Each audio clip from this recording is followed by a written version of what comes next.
کہ میں حضور کا امت ساری زندگی اس کا شکریہ ادا کرتا رہوں تو کہ شکر ادا. ہم حضور کے امتی نبی انتظار کرتے رہے, نبی منتظر رہے.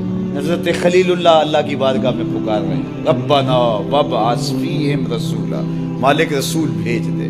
کوئی کہتا ہے لیسا بفظ ولا بغلظ, وہ ترشرو نہیں ہوگا, سخت مزاج نہیں ہوگا, ماتھے پہ شکنے لانے والا نہیں ہوگا, وہ پیار بانٹنے والا ہوگا. بس وہ آیا چاہ رہا. حضرت عیسیٰ نے تو نام بھی بتا دیا نا, مبشرم برسول یاتی من بعد اسمہ احمد. لوگوں میں جا رہا ہوں, چلو نام بھی بتا دیتا ہوں, میرے بعد جو آنے والا اس کا نام احمد ہوگا. نبی انتظار کرتے رہے, 12 نبیوں نے انتظار کیا حضور کی امت میں ہونے کے لیے, تمنا کی. نستورہ راہب انتظار کرتا رہا, بحیرہ راہب انتظار کرتا رہا. شب ہجر کی سختیاں کوئی اس سے جا کے پوچھے, تیری راہ تکتے تکتے جسے صبح ہو گئی. زندگیاں گزار دی انہوں نے. سلمان فارسی کی کہانی سن لو, مجوسی کے بیٹے تھے, حق کی طلب میں نکلے, باپ نے گھر سے نکال دیا. ایک پادری کے پاس جا کے رکے, زندگی بھر اس کی نوکری کی. جب اس کا آخری وقت آیا, اس نے کہا میری تدفین کے بعد غموریا چلے جانا, وہاں کا پادری خدا رسیدہ ہے, تجھے اس سے کچھ مل جائے گا. کہتے میں وہاں سے غموریا آ گیا. پھر اس پادری کی ساری زندگی خدمت کی.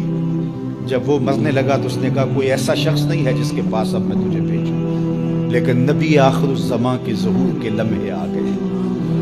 تو یہاں سے یثرب چلا جا, وہ اس نبی کی ہجرت گاہ ہوگی. تیری زندگی سنور جائے گی. تو نے بڑی محنت کی ہے, بڑی نوکری کی ہے میری.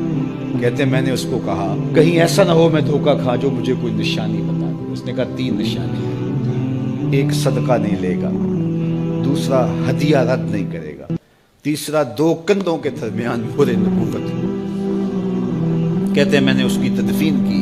یثرب کی جانب جاتے ہوئے ایک قافلے میں شامل ہو گیا. انہوں نے مجھے پکڑ کے اپنا غلام بنا لیا, لیکن میرے پہ مہربانی یہ کی کہ مجھے بیچا جا کے مدینے میں. ایک یہودی نے مجھے خرید لیا. میں اس کے باغ میں گوڈی کرتا تھا, کام کرتا تھا, کھجوریں توڑتا تھا, لیکن میں انتظار میں تھا کہ کبھی وہ نبی آخر زمان آئے تو مجھے دید ہو. کبھی عرش پر, کبھی فرش پر, کبھی ان کے در, کبھی در بدر. غم عاشقی تیرا شکریہ, میں کہاں کہاں سے گزر گیا.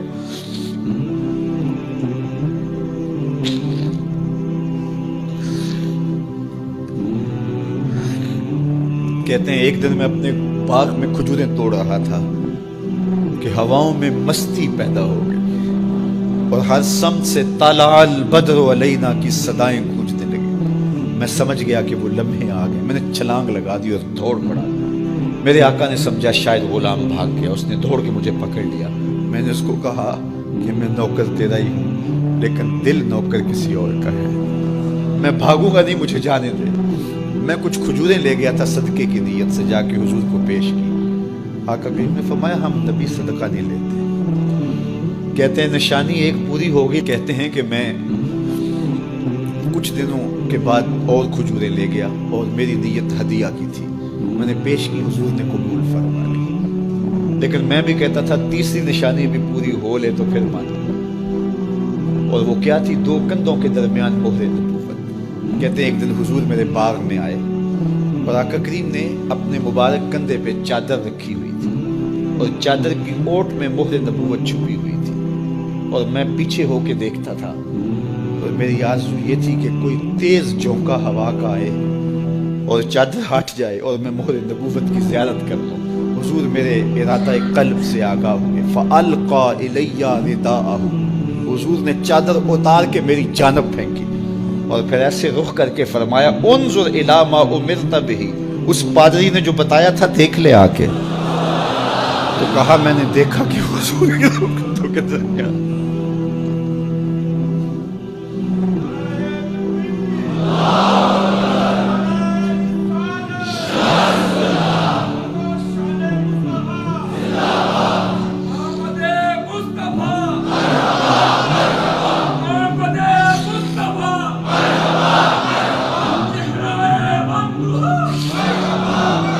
شب ہجر کی سختیاں کوئی اس سے جا کے پوچھے, تیری راہ تکتے تکتے جسے صبح ہو گئی. ہم نے تو کوئی انتظار نہیں کیا نا, ہم نے تو کوئی دکھ نہیں سہا, ہم سوئے تھے مقدر جاگ اٹھے. ہمارے والد مسجد سے مولوی صاحب کو بلا لائے. انہوں نے کان میں آ کے کہا مبارک ہو تو حضور کا نوکر بن کے آ رہا. میرے والد گرامی ایک شعر جھوم کے پڑھا کرتے تھے, محمد جانے جانا ہے پیغمبر ہو تو ایسا ہو, رسولوں کی بشارت سے مبشر ہو تو ایسا ہو, امر توقیر کا سب کو موکر ہو تو ایسا ہو, کیا ہم کو غلام ان کا مقدر ہو تو ایسا ہو. میں اپنے مقدر پہ قربان نہ جاؤں, آپ اپنے مقدر پہ نثار نہ جائیں. ہمیں وہ نبی ملا جو نبیوں کا نبی ہے. بنو سعد کے مقدر بھی جاگ اٹھے. اللہ اکبر.